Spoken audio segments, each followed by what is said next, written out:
To get a storm going, it's way more technical than you imagine. It's a pain in the butt.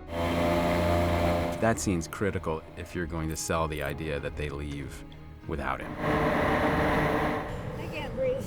I mean, the setups were grueling. The suits were pretty uncomfortable. If it tips, you launch. These like 6 or 7 huge fans blowing shit against you, and you're like trying to look semi-cool walking there, and it's like, no way. You're lost. 1,200 kilometers in diameter, bearing 24.41 degrees. We started off the shoot filming the storm sequence. I'm becoming an expert on storms, where you have the giant propeller, which really is only functional when it's the big props here between you and me. That's when it really works. 20 feet back doesn't really work. When we finally got ready and when we were about 5 minutes before saying action, it was amazing. You felt your whole body light up. I've got every conceivable wind blower under the sun in a horseshoe, and I now know the mixture and percentage of stuff I've got to chuck through the propellers, both vermiculite and never dust because it clouds too much up, so it's always particles. It's hard work and it's filthy. I wasn't mentally prepared. I had no idea how we were going to shoot it. I didn't know it was going to feel as real as it did. As soon as they turned the wind machines on, it was actually hard for me to even stand up. So there wasn't that much acting involved because Ridley puts you in this environment that feels so real. I mean, he had things literally flying at us. At that point, you're in this helmet. I mean, you're trying to see, which is what they would be doing. Your breathing is faster, which is what would be happening to them. It just helps put you in the world. They're functioning inside these helmets where they're able to breathe, but it's still hard. And to make it look even more high wind, I had people in black suits and black cover on their heads with a line around each person. So each actor had to pull against a dead weight walking behind them, at least 50, 100 feet behind them, where you couldn't see them in the storm, just holding them back.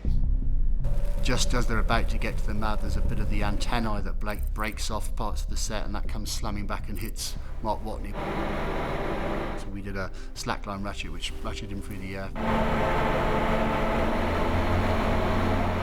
It's like the first days in the suits, the necks weren't sealed, so sometimes the stuff that they were blowing could come up and then suddenly was blowing around inside your face mask. And so there are things that, just on a practical level, we just had to solve so that we don't give the gag away.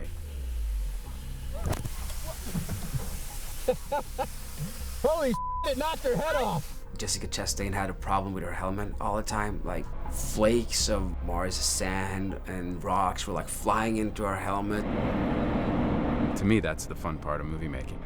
You're doing this giant magic trick all together, right? You've got guys on these huge Ritter fans blowing, what looks like 200-kilometer winds at you, and you've got spacesuit and lights in the helmet, that actually prohibit you from seeing. So you're really kind of disoriented. And can you act through that and sell this scene? And when the shots are that good, and the director is that great, and the crew is that good, then you really can, and then that's when it gets fun. Action! Because there's not a huge amount of action in this, but more about the kind of the subtlety of how we're going to achieve the zero gravity element to it.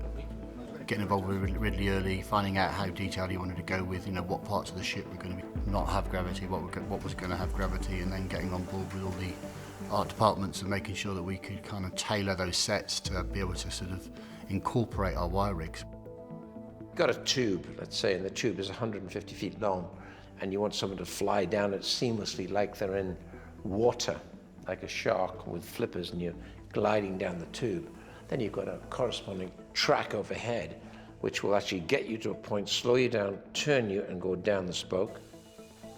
You've got to get the wires into the tube, so there's no ceiling at that section to enable the wires to happen. So what happens is when you see off, you digitally put that in afterwards. The zero gravity, it has that sort of slow-mo kind of balleticness to it. Jessica and Kate, they lend themselves to that really good. I think they've both done a bit of dancing at some point. They found it fun. which is the main thing. They actually enjoyed it, so they wanted to come and train, and they put, we had a few hours of, training. I used to be a dancer when I was a kid, and I knew I was going to love doing the zero gravity on this and being in wires. Action! I had so much fun. I didn't want it to end. I felt like a little kid.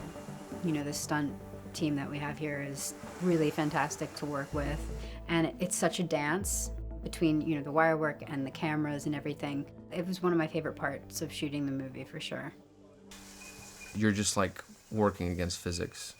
When they're up there, there's no weight of anything. And now here we're trying to create that on wires, but you're still fighting weight. Yeah. You're in this big suit, you got a harness on, you weigh a lot, you're like 3 times as heavy as you are. And so you're bound to like knock into things, you're bound to like swing a little too far. You can't have that. He gets to a corner, grabs it too tight, and so he goes like that. Can't have that. That's very frustrating. So he's got to touch it, pretend he's pulling himself. As he comes to a corner, he's trying to pretend he pulls himself through, but he can't, because the wire is taking him through. There's a lot of shots in this that took a lot of complex working out. There's moments where they travel down the tunnel and then they have to turn right, and then they travel down and into the gravity wheel.